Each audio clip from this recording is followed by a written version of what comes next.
পাত্রপাত্রী নির্বাচনের সময়ে কিছু লক্ষণীয় বিষয়।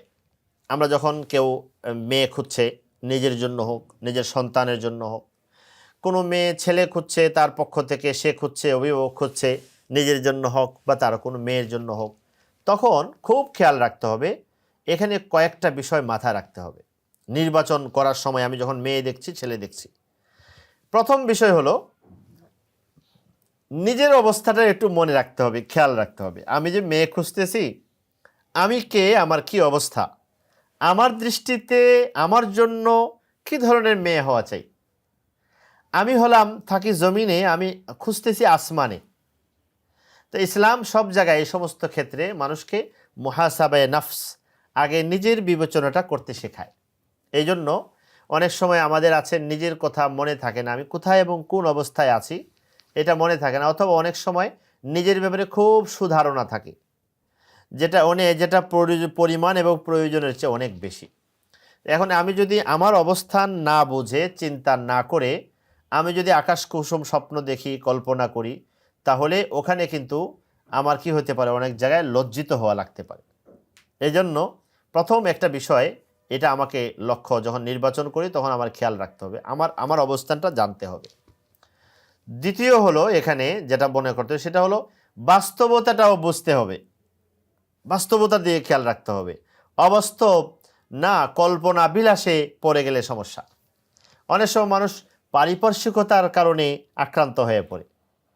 আমাদের যেটা একটা মানুষের মধ্যে একটা আছে, কয়েকটা জিনিস। একটা হলো সুন্দরের ক্ষেত্রে মডেল, বিভিন্ন ধরনের সুন্দরের প্রশংসা, সুন্দর প্রতিযোগিতা, এই যে একটা নেশা এবং মানসিকতা, তাদের মনে রাখতে হবে ওই সৌন্দর্য, গাত্রচর্মের সৌন্দর্য, এটা ধোঁকা। আবার এখনের দুনিয়ার যে মেকআপের সৌন্দর্য, এটা সম্পর্কেও তাদের অভিজ্ঞতা থাকতে হবে যে এই সৌন্দর্য পিছনে পড়ার মতো জিনিস না। আবার নাটক, সিনেমা, গল্প, কাহিনীর চরিত্র, ফেরেশতা চরিত্র কল্পনা করে বসে থাকবে, এটা চিন্তা করলে হবে না। বাস্তবতা, দিনদার খুঁজতে গেলে সে দিনদার খুঁজতেছে, রাবেয়া বসরিকে খুঁজতেছে, এটা তার মাথায় রাখতে হবে যে আমার এখনকার সময় দেশ দুনিয়ার বাস্তবতারও চিন্তা করতে হবে। এইটাও মাথায় রাখা, নিজের অবস্থা। 2 নম্বর বাস্তবতা। 3 নম্বর হলো আল্লাহর উপরে ভরসা।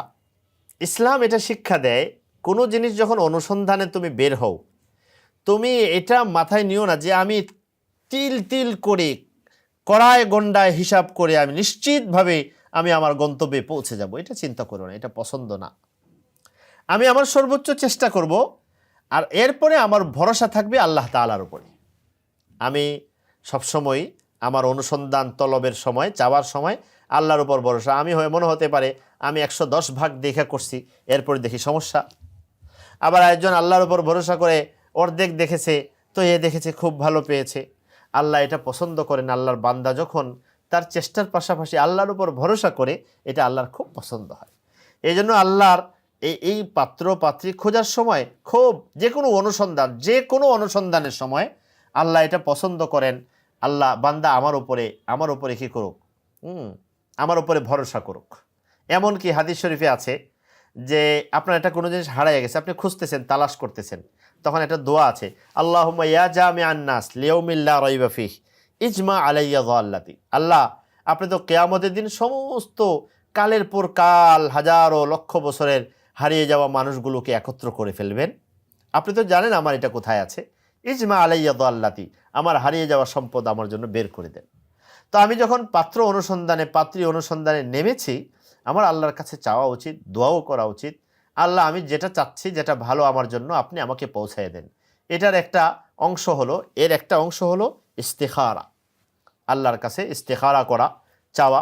ইস্তেখারার বিষয়ে আপনারা অনেকেই জানেন, যারা জানেন না তাদের জন্য অল্প কথায় বলছি। ইস্তেখারা হলো রাসূলুল্লাহ সাল্লাল্লাহু আলাইহি ওয়াসাল্লামের পক্ষ থেকে শিক্ষা দেওয়া, আল্লাহর কাছ থেকে ভালো চেয়ে নেওয়ার একটা পদ্ধতি। এর 2টা পদ্ধতি আছে, নিয়ম। একটা হলো রাসূলুল্লাহ সাল্লাল্লাহু শিক্ষা দিয়েছেন 2 রাকাত ওযু করে 2 রাকাত নফল নামাজ পড়বে, এমনি 2 রাকাত নামাজ পড়বে। নামাজ পড়ে ইস্তেখারা একটা দোয়া আছে, যে কোনো দোয়ার বইয়ে পাইবেন। আল্লাহুম্মা ইন্নী আস্তাখিরুকা বিইলমিক ওয়া আস্তাকদিরুকা বিকুদরাতিক ফাইন্নাকা তাকদিরু ওয়া লা আকদির তা'লামু ওয়া লা আ'লাম ইন্নাকা আনতা আল্লামুল গুয়ুব। আল্লাহ, এর মূল কথা হলো আল্লাহ আপনি পারেন, আপনি জানেন, আপনার মধ্যে সব কিছু আছে, আপনার জানার মধ্যে আছে, আপনার ক্ষমতার মধ্যে আছে, আমি তো কিছুই জানি না, আমার কিছুই ক্ষমতায় না, আমি অনেক দেখলেও কিছুই হয়তো দেখতে পারবো না। সুতরাং আল্লাহ আমি যে সিদ্ধান্তটা নিতে চাচ্ছি এই সিদ্ধান্তটা আপনি আমার যেটা সঠিক এটা আমার সিদ্ধান্তটা বের করে দেন। এরপরে যদি আমি ভুলের উপর থাকি আপনি ভুল থেকে আমাকে সরাইয়া দেন, যদি আমি ভালোর মধ্যে এসে যাই তাহলে আপনি ভালোর মধ্যে আমাকে পৌঁছায় দেন, ভালোর মধ্যে আমাকে অটল রাখেন। এই দোয়া করার পর অনেক মনে করে ইস্তেখারা করলে পরে বুঝি ফেরেশতা আয়েশা স্বপ্নের মাধ্যমে তাকে দেখাই দেন এটা হোক এটা হবে এইভাবে হবে, এটা জরুরি না। ইস্তেখারা করলাম, নামাজ পড়লাম, আমি এই দোয়া করলাম আল্লাহর কাছে, দোয়া করে আমি আমার কাজ নিয়ম হলো এরপরে যেটা মনের মধ্যে আসে, যেটা প্রবল ধারণা আসে বা যেটা সুবিধা হয় সেটা করতে থাকা। আমি যখন করতে গেছি আমি ইস্তেখারা করে সিদ্ধান্ত নিলাম এক জায়গায় বিয়ে করব। তো বিয়ে হলো, রেডি হলো, দিন হলো, তারিখ হলো, আগদ হবে, বসে গেলাম সবাই। এই মুহূর্তে হঠাৎ গন্ডগোল লেগে বিয়েটা ভেঙে গেছে। সে যদি সঠিকভাবে ইস্তেখারা করে থাকে তার মনে করতে হবে যে আমি যে আল্লাহকে বলেছি আল্লাহ যদি আমি ভুল পথে গিয়ে থাকি আপনি আমাকে সরাইয়ে দেন, এখান থেকে ধাক্কা দিয়ে সরাই দেন।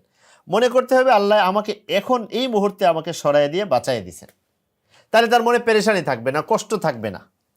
তো এটা হলো একটা ইস্তেখারার বিষয়ে। আরেকটা ইস্তেখারার পদ্ধতি সহজ এবং সংক্ষিপ্ত, সেটা হলো যখন নামাজ এবং দোয়া আমি করতে পারছি না, সুযোগ পাই না, অনেক সময় শর্ট টাইমে সিদ্ধান্ত নিতে হয়, তখন কিছু দোয়া আছে, যেমন একটা মশহুর দোয়া আছে আল্লাহুম্মা খিরলি ওয়াখতারলি। তখনও আল্লাহর কাছে এই কথা বলি না, আল্লাহ এই মুহূর্তে আমাকে সিদ্ধান্ত ডিসিশন নিতে হচ্ছে, আমি কি করব আপনি ভালো জানেন, আপনি আমার সিদ্ধান্তটা স্থির করে দেন, যেটা ভালো এটা দ্বারা আমার করাইয়ে দেন, যেটা আমার জন্য খারাপ ওইটা থেকে আমাকে বাঁচাই দেন। এটা করে কাজটা শুরু করব। তো পাত্রপাত্রী নির্বাচনের সময় যে কোনো অনেক ক্ষেত্রে এটা প্রযোজ্য। তিনটা বিষয় আমার খেয়াল রাখতে হবে বলেছি। এক নম্বর হলো নিজের কথা মনে রাখতে হবে আমি কি। দুই নম্বর হলো যেমন অনেকে সুন্দর খোঁজেন, যখন সুন্দর খোঁজেন তখন এত সুন্দরী খুঁজবে, এখন নিজে যে কেমন এটার খবরই তার থাকে না, তারও যে তার মাঝেও যে সুন্দরের একটা বিষয় থাকতে পারে এটা তার খবরই নেই, তার শুধু আমি আমি আমি চাই। এবং এখন না কেউ না দিল না পাইলো তখন সে কষ্ট পাল। তো এটা তো লজ্জা কষ্ট তোমার কারণে তুমি পেয়েছো। তো নিজের দিকটাও একটু খেয়াল রাখা। আমি বলছি না যে আমি আমি সুন্দর না হলে আমি সুন্দর পাবো না, আমি ভালো না হলে ভালো পাবো না, এটা জরুরি না। মানে নিজের দিকে খেয়াল রাখলে চিন্তা করতে সহজ হয়। দ্বিতীয় হলো বাস্তবতার দিকে তাকানো। অবাস্তব কল্পনা করে বসে থেকে আমি সময় পার করব, টাইম পাস করব, বছরের পর বছর পার হয়ে যাবে, এটা না। 3 নম্বর হলো আল্লাহর উপর ভরসা রেখে আমি আমার কাজ আগাবো।